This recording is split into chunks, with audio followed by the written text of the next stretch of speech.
দেখতে পাচ্ছেন কিভাবে গ্রাইন্ডিং মেশিন দিয়ে কেটে ফেলেছি। নিচের অংশে উপরের অংশে কেটে নিয়েছি। এই যে দেখেন মাঝখানে শাওয়ার চাবিটা কিন্তু ভেঙে গেছে। এটা যদি না ভেঙে গেছে তো এই কারণে এটার ভিতরে প্যাঁচ ছিল। প্যাঁচটা আমরা অন্য শাওয়ার চাবি এনে লাগাতে পারতাম প্যাঁচের সাথে অ্যাড করে। এগুলো ভাঙতে হতো না, কাটতে হতো না। তো এখন যেহেতু এটা ভেঙে গেছে এর জন্য এটা ভিতর থেকে বের করতে হবে।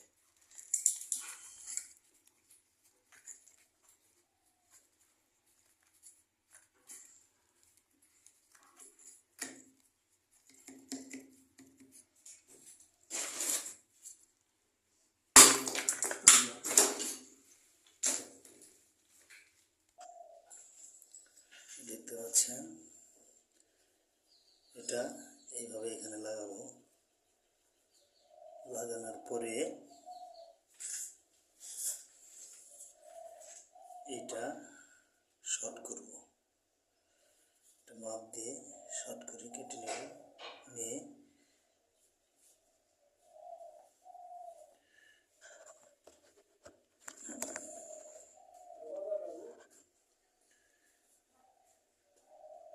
এখানে লাগাবো আর নিচের অংশে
হ্যালো বন্ধুরা, দেখতে পাচ্ছেন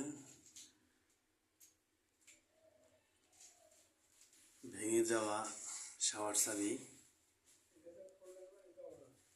এভাবে লাগিয়ে দিয়েছি। দেখতে পাচ্ছেন ফিটিংস মাপ দিয়ে কেটে উপরের অংশ নিচের অংশ কেটে লাগিয়ে দেওয়া হয়েছে। তো ভিডিও ভালো লাগলে সাবস্ক্রাইব করবেন, লাইক দিবেন। তো পরামর্শের জন্য আপনারা কমেন্টস লিখতে পারেন। আর আমার যদি ভুল হয় তো আমাকে জানাবেন। তো ভেঙে যাওয়া অংশ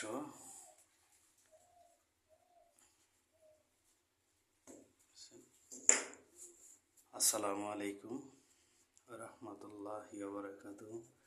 রকমারি জাহাঙ্গীর.com